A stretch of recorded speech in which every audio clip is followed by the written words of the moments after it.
Jadi ketika 5 tahun sekali kita berhenti, ya pada saat itu kita menengok apakah kemarin sudah sama. Kalau belum ya dilempangkan.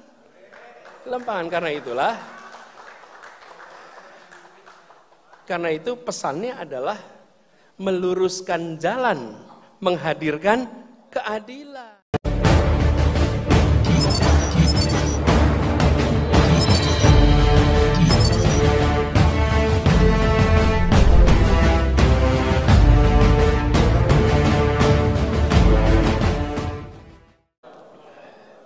Alhamdulillahirabbil alamin. Wassalatu wassalamu ala asrofil anbiya'il mursalin wa ala alihi wa ashabihi ajmain. Amma ba'du. Bapak Ibu yang saya hormati, alhamdulillah senang sekali ketika memasuki ruangan ini tidak terasa bahwa 2 hari non-stop, tapi tanda-tanda kelelahan itu tidak muncul di wajah-wajah yang ada di sini. Semangatnya luar biasa, pada non-stop. Dan memang lelah apa tidak itu mencerminkan hatinya ada di sini apa tidak. Iya, kalau hatinya ada pada yang dikerjakan nggak akan lelah. Tapi kalau hatinya tidak di yang dikerjakan, itu lelah sekali, capek sekali. Saya ini Padang kalau diajak sama ibu ke toko baju, ibu mohon maaf nih bu, tapi bener nih bu, toko baju baru masuk ruangnya AC nyaman. Setengah jam udah tanya, masih lama. Baru setengah jam, masih lama. Tapi kalau kita masuk toko elektronika, 3 jam nggak kerasa. Bahwa apa ini? Apa? Kalau hatinya ada pada yang dikerjakan, kita mencintai, meyakini, insya Allah kelelahan itu tidak akan menemani kita. Justru makin semangat. Jadi ini pada semangat tinggi, insya Allah ini penanda, tanda-tanda ke depan. Saya boleh pakai pantun ini ya bilangnya.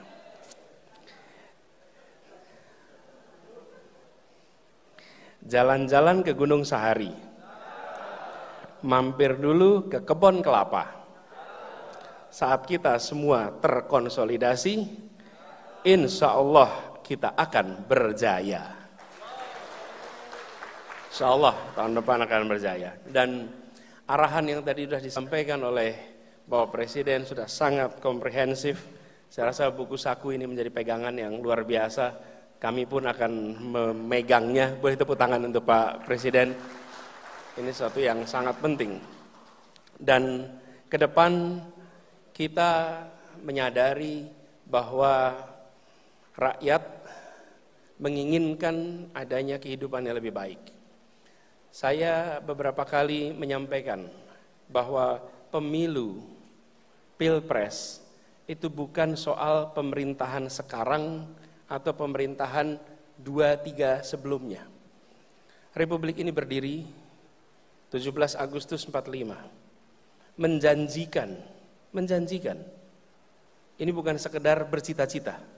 Cita-cita itu untuk diraih. Bila belum diraih, maka kita merevisi cita-citanya. Tapi kalau janji adalah hutang yang harus kita lunasi. Republik ini didirikan dengan janji kemerdekaan, bukan sekedar dengan cita-cita. Dan janjinya adalah melindungi, memajukan kesejahteraan umum, mencerdaskan, dan menjadi bagian dari dunia di mana kita berpartisipasi dalam dunia, berdiri tegak dengan seluruh aktor-aktor dunia lainnya. Nah, janji ini harus kita lunasi sama-sama. Dan yang berada di ruangan ini adalah pribadi-pribadi yang memilih untuk melakukan kerja politik melunasi janji-janji itu. Kita memilih untuk melunasi janji itu. Kita tidak memilih untuk menonton, tapi kita memilih untuk turun tangan. Kita tidak memilih untuk sekedar tepuk tangan di kanan kiri, tapi kita memilih untuk berada di lapangan. Dan ini artinya dari 1945 menuju tujuan akhir janji itu dilunasi, setiap 5 tahun kita berhenti sejenak. Saya membayangkan seperti sebuah proses perjalanan sebuah kelompok. Kalau pengembaraan mau menuju sebuah tujuan tempat, di tempat yang belantara, kita bawa kompas. Kita tentukan siapa ketua regunya. Lalu kita jalan. Sambil kita jalan, nanti setiap 1 jam atau 2 jam kita berhenti. Kelompok ini. Ketika berhenti, kita lihat kompasnya. memastikan bahwa kita masih berada di dalam rute yang benar untuk menuju tujuan. Tiap interval waktu kita berhenti. Pada saat berhenti kita melihat apakah kita masih dalam tujuan yang sama. Dikalibrasi, dipastikan masih sama. Tiap interval waktu. Dan tiap interval waktu itu ditentukan juga siapa yang akan mengurus kelompok ini, regu ini supaya perjalanan sampai di tujuan. Itulah esensi mengapa kita menyelenggarakan pemilu 5 tahunan. Jadi ini bukan soal meneruskan atau tidak meneruskan yang dikerjakan kemarin. Ini soal mencapai tujuan bernegara. Tujuan kita mencapai itu. Jadi pertanyaannya bukan mau diteruskan atau tidak diteruskan. Persoalannya adalah mau mencapai janji kemerdekaan itu. Dan itulah pegangan kita. Setiap waktu kita berhenti. Jadi ketika 5 tahun sekali kita berhenti, ya pada saat itu kita menengok apakah kemarin sudah sama. Kalau belum ya dilempangkan. Dilempangkan karena itu pesannya adalah meluruskan jalan, menghadirkan keadilan. Karena kita meluruskan jalan. Meluruskan jalan menuju keadilan. Ini yang kita ingin pegang. Ihdinas siratal mustaqim, kira-kira begitu. Kita ingin ditunjukkan jalan yang lempang ke sana. Nah, proses 5 tahunan ini yang sekarang kita kawal. Dan mengapa kita berbicara tentang kemenangan? Kemenangan ini bukan kemenangan untuk satu pihak. Yang sedang kita bicarakan adalah kemenangan untuk kita mempercepat pelunasan janji kemerdekaan bagi bangsa Indonesia. Ketika arahnya terasa melenceng, diluruskan. Dan ini adalah proses normal yang harus kita jalani terus-menerus. Jadi bagi yang sekarang sedang bertugas, jangan pernah khawatir. Karena memang tugasnya akan selesai. Dan itu adalah memang proses 5 tahunan. Seperti ketua regu juga akan selesai. Nanti regu berikutnya ada. Dan kompasnya dipegang. Kekuasaannya ada pada tangan rakyat, bukan pada tangan pemegang kewenangan. Itu pegang sama-sama. Jadi saya melihat pesan yang harus kita bawa kepada seluruh rakyat. Kita ingin mempercepat pelunasan janji kemerdekaan. Kita, tadi saya garis bawah di depan, bukan membawa target saja. Kita membawa misi. Target itu untuk diraih, misi itu untuk dipanggul, diboyong, dibopong, dilaksanakan. Itulah misi. Jadi ketika kita membawa misi ini, insya Allah ini yang membawa kita memberikan pesan kepada masyarakat, pada rakyat bahwa kita bicara tentang keadilan, kita bicara tentang kesejahteraan. Nah, kata kunci yang sering kami sampaikan adalah tentang keadilan. Kalau bicara keadilan di sini, itu kalau bahasa Jawa nguyai banyu segoro, Pak. Menggarami air laut, berkhutbah pada orang beriman.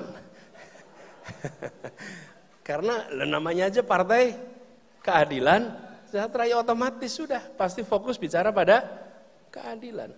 Tapi yang kami ingin garis bawahi, kita harus sudah mulai membuat keadilan itu bukan menjadi kata-kata yang diucapkan dalam upacara, tapi keadilan adalah keseharian yang dirasakan. Di upacara-upacara kita sudah katakan keadilan itu, tapi di dalam keseharian dan penerjemahannya juga di dalam keseharian. Ketika penerjemahan dilakukan dalam keseharian, maka rakyat akan merasakan. Kalau boleh kami memberikan ilustrasi, karena 5 tahun terakhir ini kita bekerja bersama di Jakarta. PKS, kami bekerja bersama membuat perubahan di Jakarta, mempraktekkan keadilan di kota ini. Boleh beri tepuk tangan buat teman-teman PKS di sini. Ada nggak nih fraksi Jakartanya di sini nih? Pastinya ada. Kalau ketua kelasnya dulu Pak Mardani itu, ketua kelasnya. Nah, itu diterapkan dalam semua aspek. Bapak sekalian, kami kumpulkan para kepala dinas, para kepala-kepala badan, kemudian diberikan satu parameter. Pemimpin kira-kira dalam ukuran yang sebesar ini tidak melakukan micromanagement, tapi melakukan micro question. Bagaimana keadilan diterapkan dalam sektor yang Anda pegang? Pak, itu yang pegang jalan, ngurusin jalan, ketika ditanyain bagaimana jalan itu supaya bisa berkeadilan, itu juga pusing. Maksudnya gimana Pak jalan berkeadilan? Jalan itu ya jalan aja. Kalau kita ngurusin jalan ya selama ini Bina Marga ya bikin jalan saja. Gimana jalan bisa adil? Dan itu sesuatu yang nggak dibahas. Jalan ya jalan aja, tidak. Kita ini, saya sampaikan nih, balai kota itu lokasinya di Merdeka Selatan. Republik ini dirancang itu di Gedung Pancasila. hanya 1 kilometer kurang dari balai kota yang sekarang menjadi Pejambon itu. Itu konsep keadilan itu bukan abstrak, tapi harus nyata. Lalu mulai itu pembahasan. Coba siapa yang berada di jalan ini? Ada semua. Jalan kita tanpa kita sadari dirancang hanya untuk yang punya roda dan pakai motor. Hanya untuk yang punya roda dan pakai motor. Kalau tidak pakai roda dan tidak pakai motor, tidak ada jalannya. Oh, konsekuensinya apa? Nggak ada trotoar. Tidak ada jalan sepeda. Sederhana sekalian. Siapa yang berhak pakai jalan itu semua. Begitu kita bicara keadilan, langsung jalan jadi lengkap. Yang jalan kaki punya trotoar, yang naik sepeda punya jalurnya, yang naik motor punya jalurnya, dan yang pakai kendaraan umum ada jalurnya. Itulah complete street. Ngurusin pertamanan, tempelkan kata keadilan. Dia ngurusin pertamanan mikir gimana keadilan dalam pertamanan. Taman apa urusannya? Coba dilihat petanya. Begitu dilihat petanya, maka taman-taman kita adanya di daerah-daerah yang rakyatnya makmur. Daerah-daerah yang rakyatnya belum makmur, di situ tidak ada tamannya. Bagaimana kita bisa mengatakan kota ini berkeadilan dalam pelayanan taman? Tidak bisa. Diubah itu semua. Alhamdulillah sekarang 800 meter dari titik dimanapun kita berada akan menemukan taman untuk rakyat kebanyakan, dimanapun. Dan taman diubah dari garden menjadi park. Kalau bahasa Inggris ada 2 kata, kalau bahasa Indonesia dua-duanya taman. Dua-duanya taman. Satu garden, satu park. Kalau kita menyebutnya taman. Apa bedanya? Kalau garden untuk ditonton, kalau park untuk bermain. Jadi taman-taman kita itu mayoritas garden. Cirinya apa? Ada tulisan dilarang menginjak rumput. Ketika tertulis dilarang menginjak rumput, itu artinya dia tidak boleh bermain. Tidak boleh bermain. Nah, bagaimana anak-anak di kampung-kampung yang padat sempit bila taman-tamannya dilarang untuk mereka berlari-lari di atasnya? Tidak bisa. Ubah. Jadi Bapak sekalian, yang ingin kami sampaikan pesan kepada semua, bahwa keadilan itu bukan konsep abstrak. Keadilan itu bisa diterjemahkan. Dan kalau pemerintah serius menempatkan keadilan sebagai kata kunci, insya Allah rakyat akan merasakan perubahannya itu. Dan itulah pesan yang mau kita bawa. Jadi nanti untuk semua sektor, bagaimana keadilan itu dimasukkan menjadi kata kunci. Terjawabkah aspek ini? Terjawabkah aspek ini? Ini PR sederhana tidak, tapi bisa dikerjakan. Dan insya Allah perjalanan bersama-sama kemarin di Jakarta yang tadi disampaikan 5 tahun lalu kan survei kita juga nggak ada yang bagus ya Pak Joy ini. Pak Joy ini ngumpulin aleg se-Banten, Jabodetabek, Jawa Barat, kita kumpul semuanya dan alhamdulillah kemudian terjadilah ikhtiar itu menemui keberhasilannya. Insya Allah besok kita juga akan ulangi lagi, insya Allah. Nah, untuk itu saya usul yel-yelnya dibalik kalau boleh. Kalau boleh dibalik. Tadi yel-yelnya gimana? PKS menang, lalu Anies. Nah, kalau nanti kita ketemu warga, kita bilang Anies presiden, nanti warganya pulang ke kampung ngobrol, tadi tanyain, tadi siapa calonnya? Siapa ya? Presiden namanya tadi Pak. Karena yang diulang bukan nama orangnya, yang diulang jabatannya. Harusnya yang diulang namanya, supaya dia mengulang namanya. Jadi kalau betul nggak? Iya. Tapi kalau ditanyain presiden, nah kita lisan kita keluar nih kata. Jadi kita melatih untuk menyebutkan nama. Menang siapa? PKS. Menang? PKS. Nah, semua pulang ingat nama PKS. Tapi kalau enggak, tadi siapa? Menang partainya. Siapa yang menang? Yang menang? Ya.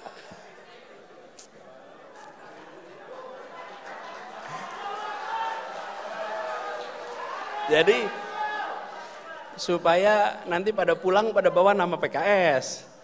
Sama, calegnya juga begitu. Calegnya begitu. Kalau Mardani menang, siapa namanya? Menang, dia bukan. Namanya caleg, sebut namanya Pak Mardani. Jadi setuju ya kira-kira ya? itu membawa kita, ini alam bawah sadar, untuk membawa pesan mengingatkan. Menang? Presiden? Kira-kira begitulah kira-kira. Nanti akan ada jago-jago yel-yel yang bisa mengubah lah gitu.